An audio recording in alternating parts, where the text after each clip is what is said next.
Hi there everyone, this is Dan Dix here reporting for Press for Truth, and today I wanted to point out the fact that the Bank of Canada has just recently cut interest rates on Wednesday from 1% to 0.75%. Now it doesn't seem like a drastic change, but it is enough to send shockwaves through the financial world. And even though this move appears to come as a surprise, there have been a lot of economists and economic commentators who have been predicting this. Now, Canada's housing bubble is a direct result of the central bank's manipulation of our interest rates. And consumer debt levels are high because the central bank has created the incentives to get into debt by manually lowering interest rates. It's the old bait and switch. You just make it attractive enough and you throw it out there so that they'll bite. And then once you got them, you raise the rates and you just start to reel them in. And when they can't pay you, well, you collect all of their assets which were put up as collateral, their real earnings, their home, and their land. So in a free market economy, low rates would mean that the population has a lot of savings and capital accumulation. Well, this isn't necessarily the case here in Canada. Our savings rate sits at 6%, while the income to debt ratio is at 160%. Low interest rates just distort the economy, which leads to an unsustainable economic boom before completely crashing in an economic depression. Now, if you're familiar with how that works, then it should make perfect sense to you why Stephen Poloz would want to cut interest rates. See, Canada's economy is, for better or worse, dependent on exports.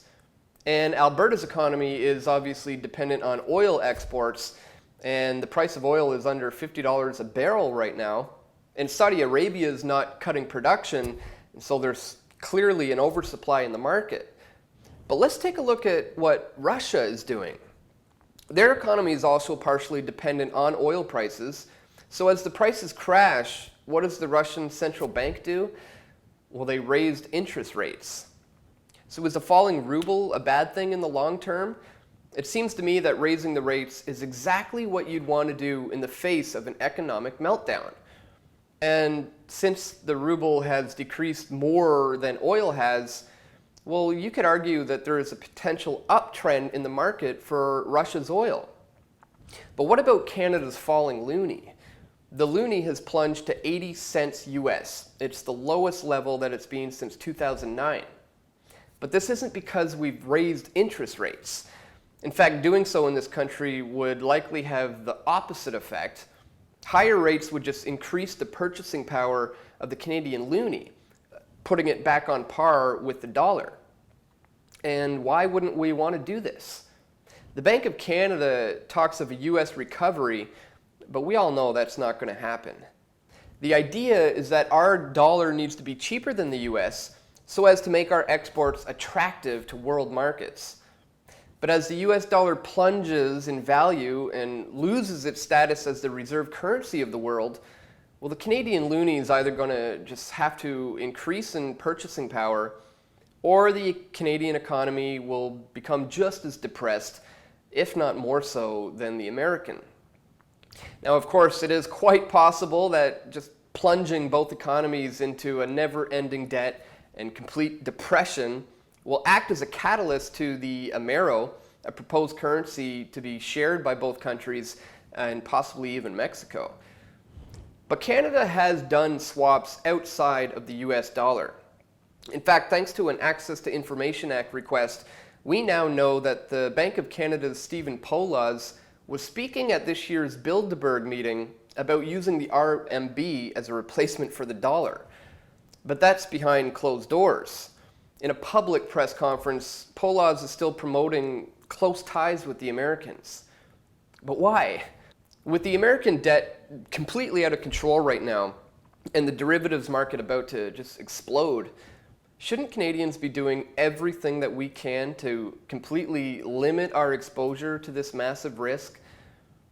Yet that's not the message that we've been getting from the Bank of Canada on Wednesday.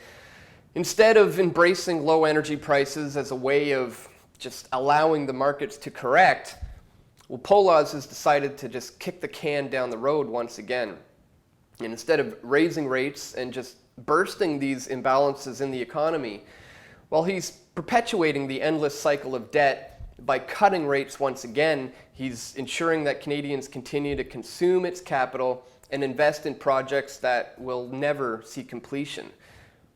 I guess Stephen Poloz believes that the housing prices will just continue to go up forever. Well, he's apparently learned absolutely nothing from the American experience. Now, there was nobody but a few sound economists who predicted this rate cut.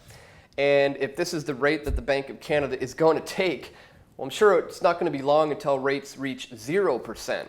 Unable to go down any further, Poloz is likely going to start looking to justify quantitative easing. So the question now is, will higher rates cause bankruptcies and foreclosures? And the answer is yes, absolutely. But this is a part of the necessary restructuring of the economy. A lot of scarce resources have been wasted by the fractional reserve loans that were created by the banks and initiated by the central bank's low interest rate policy.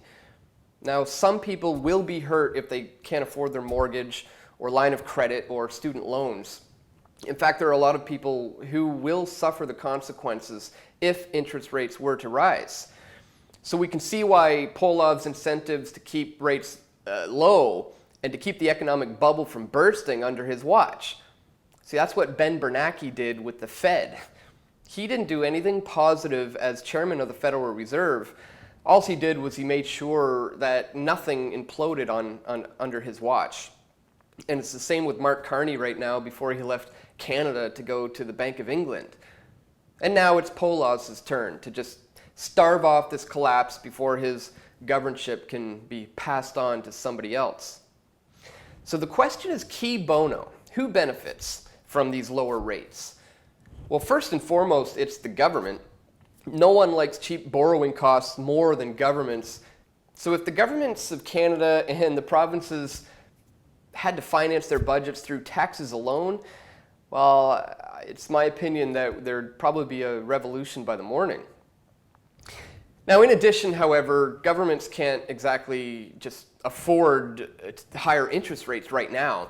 If interest rates were to rise in Ontario, for example, Kathleen Wynne's Liberal government would have a very, very serious debt problem. But on the other hand, low rates also keep homeowners from dealing with reality. Higher borrowing costs reduce demand for housing, and it puts a downward pressure on prices. So by cutting rates, Poloz is just perpetuating this ultra-low mortgage rate environment. He's allowing overextended borrowers to remain overextended. So he's shown that he has no desire whatsoever to correct Canada's housing bubble, and he'd just rather continue what I would say basically amounts to giving free beer to an alcoholic. See, Poloz is betting on a recovering U.S. economy to buy Ontario's manufacturing goods. And the reasoning is that the low energy prices reduce the cost of production, and the falling value of the loonie makes manufacturing goods more competitive on the global market. But once again, as we've had all throughout history and throughout our history as a nation, the powers that be in central Canada are making decisions at the expense of all of us here in the West. Now, these decisions also help Canadian banks. Obviously, the Big Five have benefited from loaning out these fractional reserves. And of course, when Canadians are buying property in debt and highly leveraged, the banks get rich. If interest rates were to rise, well, Canadian borrowers would begin defaulting on their mortgages, and the profitability of the Big Five would be at risk. And this is why the American banks were bailed out. And it has already actually happened here in Canada. In 2008, the Bank of Canada and the Conservative government facilitated the funds that were needed to keep the Canadian banks afloat. Yet bankrupting these quasi-statist institutions is exactly what this country needs to move past this current system and into a world with a free market in money producing and banking as well. You see, the central banks make money cheap, and then floods the economy, and it makes people feel rich. but it isn't based on any actual capital accumulation that was done by any individual savers. And when it's apparent that all this new wealth is just the central bank's monopoly money, well, prices start to reflect that and interest rates go up. And when the central bank tries to suppress this market-based desire for higher interest rates, well, they're in effect acting as monetary dictators. See, the market is a consumer's democracy. With every purchase or non-purchase, it's a vote for what you like or don't like. By cutting interest rates, Poloz is doing exactly the opposite of what the market or what the people would like to see. A healthy, sustainable, growing economy where everyone has a chance to succeed.